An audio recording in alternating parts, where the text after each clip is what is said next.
most situations I feel like you can probably learn something from, right? I mean, there's something.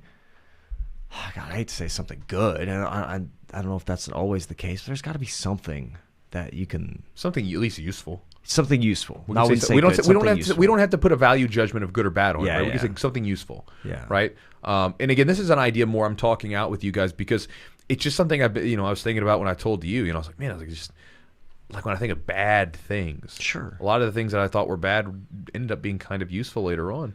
Well, I think it helps. There's you, unfortunate stuff that happens for sure. But Yeah. sometimes, but to say bad, like like someone. A lot of times people say, is there something you regret or wish you would have never had happen?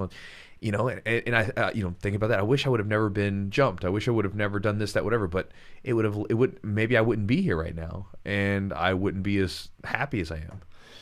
Yeah, for me, like I guess if we say a bad experience or whatever, say on the mats, like it always gives me, always learn more from a bad experience than I do from a good one. Because it stings. I always do. Yeah, because a good one, you're like, okay, I'm just doing what I need to be doing, keep going. But whenever I've had like, a quick loss in a tournament or a bad training session, like, you even told me, we talked about it before the podcast, I get in my head about it a little bit, but I'm trying to not let it consume, because I let it consume me a lot of times. That's all I think about, and I replay it. Oh, yeah. So what I'm trying to think about is like, well, why did this happen? What can I change? Yeah. So I'm trying to figure out what I can modify, how I can modify my perspective.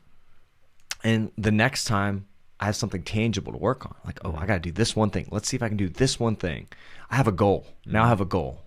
The one goal is, not necessarily to be in the same situation again, which I don't think is the best way to make a goal. Like out of fear almost. I want to do something. I want to accomplish something. Sure. So I use it that way. And I've always learned, if I took an exam and I got a question wrong, and I looked at that question and I researched it, I knew if I ever got anything similar to that, like in physical therapy school, I was like, I know why this is the case. Like, and I'll never forget it for the most part. So, well, learning generally, like for a long period of time, it's a very painful thing typically. I mean, think about the way that you learn a lot of things. How did you learn the stove was hot? You touched the damn thing. Failure. How did pain. you learn how did you learn how to like really make sure you sunk a submission because you did it last time and you didn't sink it in, the dude passed your guard and smashed you? Painful. This is I was listening to a speaker talk, and he said this is why places of learning back in the day used to be in like temples and things like that, because it was a protected space to learn in, because it's a painful experience to learn. Whether there's anything true or not, I think the symbolism is useful. Because again, learning is typically a painful experience.